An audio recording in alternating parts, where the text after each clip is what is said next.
Miami Dolphins news and rumors. Mitchell Renz here. Is Aaron Jones going to be headed to the Miami Dolphins since he wasn't franchise tagged by the Green Bay Packers? I'll tell you what, that's what the latest odds are hitting us with here. So we're coming up and we're showing you the latest odds in terms of which team is the most likely to sign the top free agent running back. And as y'all can see, the Dolphins at plus 325 have the best odds. The 49ers, which I'll say this, would be very interesting with Kyle Shanahan. I actually would have really liked that fit.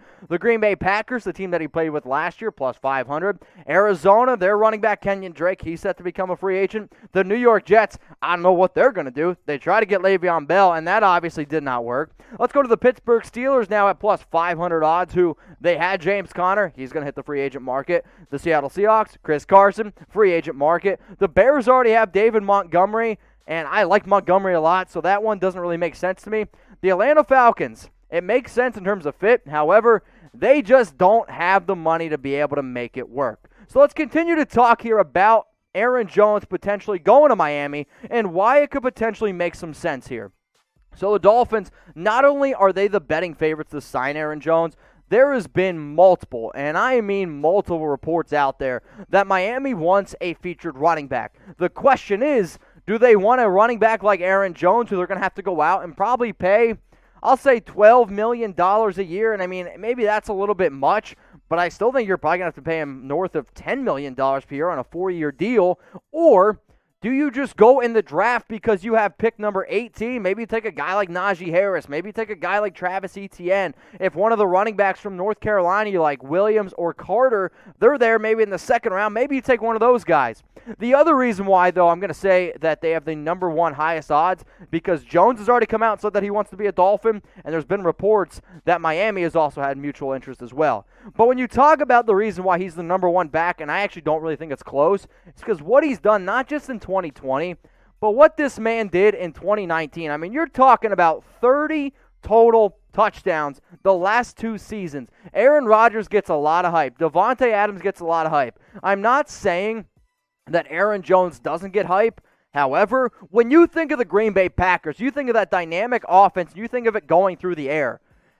He just does not get nearly enough credit because not only can he run between the tackles, he can also catch the football, and over 47 catches back-to-back years and over 355 receiving yards in back-to-back years. If you're looking for a dynamic running back, Aaron Jones is 100% in it. And even though Myles Gaskin and Ahmad had pretty solid years last year, the Dolphins had 5 different running backs start a game for them. They averaged 3.9 yards per carry, which was bottom 5 in the National Football League. So you went out, you tried to get Matt Breida, you traded for him, you signed Jordan Howard to a 2-year deal as well. It just did not work out. So now maybe you go ahead, you bring in the top running back who you know for 100% is going to be that dude that you can rely on, that Eric Studesville, new co-OC, can really feed the rock to. Tua can also feed the rock to him and dump it down to him. You like my little left hand there? This is all the reasons why I do believe that Aaron Jones is 100% on the Miami Dolphins radar. It's also 100% why I understand him having the best odds of going out and signing with a team like the Miami Dolphins.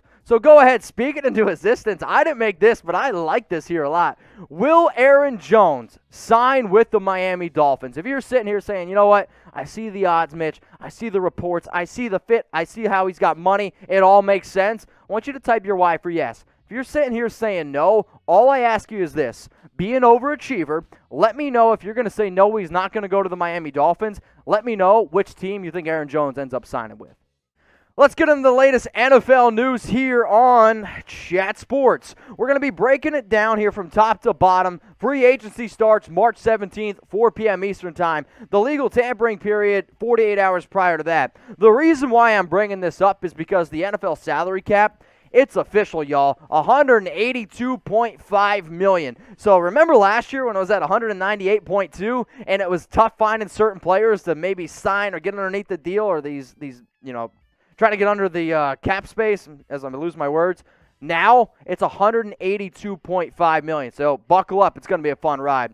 So we're going to go through now some of the top players that were free agents that either got signed or franchise tagged. The biggest name is Dak Prescott, who signed a mammoth of a deal 4 years, $160 million with $126 million guaranteed. He is now the second highest paid player in the National Football League, behind only one, Patrick Mahomes. I also believe it's the most guaranteed money given out to any player with $126 million. Dak Prescott right now, he's feeling real good about himself. Let's also go through some players that were franchise tagged. Leonard Williams, a fat contract, $19.35. Washington Football Team, they tagged Brandon Scherf for the second straight year. Allen Robinson got $18 million, but I still think he wants to be extended a little bit longer. Chris Godwin, he's headed back to the Tampa Bay Buccaneers as expected. Now let's go to the 5 more players here. Cam Robinson, Taylor Motton, Justin Simmons, Marcus May, and Marcus Williams. So you saw Dak Prescott, he got signed, and then there were 9 players that ended up getting franchise tagged here by their team. So some of these were pretty interesting. Some of them, obviously, I was a little bit surprised about the whole Marcus Williams one. But some other players that were notable, they also didn't get tagged. So we're about to go through that. Shaq Barrett, he didn't get tagged, but he did get signed 2 years. Oh, no, Shaq Barrett did. I'm thinking of Levante David. Excuse me.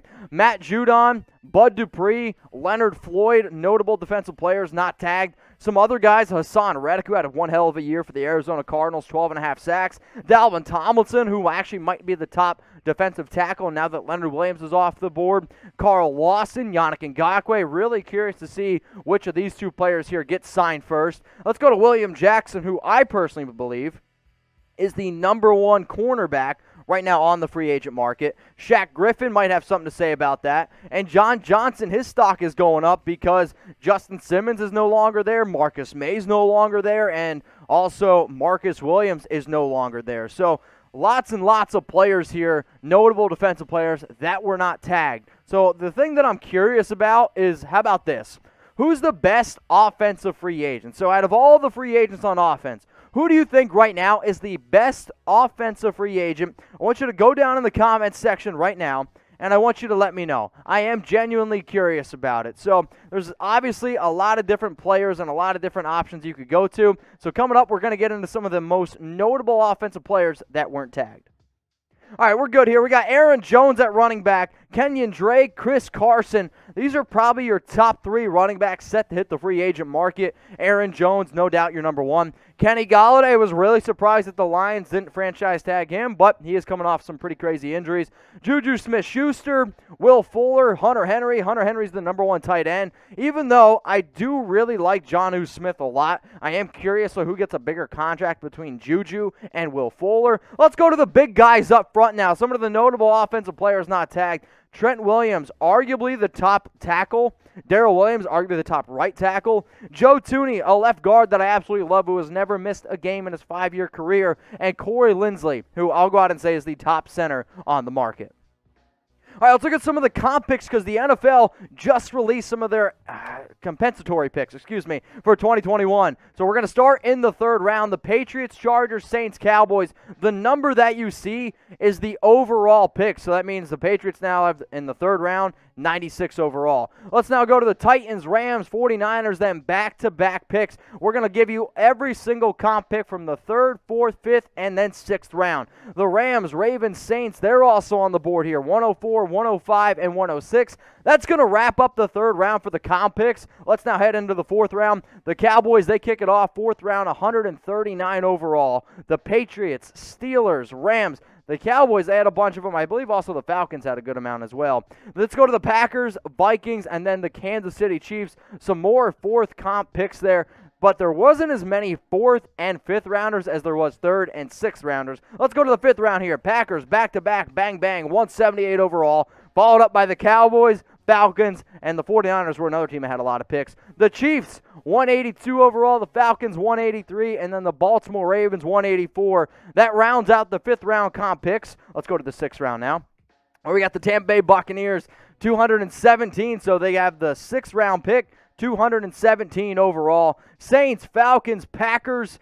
We got a lot in the 6th round, actually. The Bears, the Panthers, the Vikings, Eagles. We're going to keep it on rolling here. And then I believe this is it here where we're going to round it out. The Bears, they round out the comp picks with pick number 228. So I'm excited for the NFL draft. I know a bunch of y'all are out there are excited as well. If you haven't subscribed to Chat Sports, make sure you do, because we're going to be the #1 most watched draft coverage for the 4th straight year on YouTube.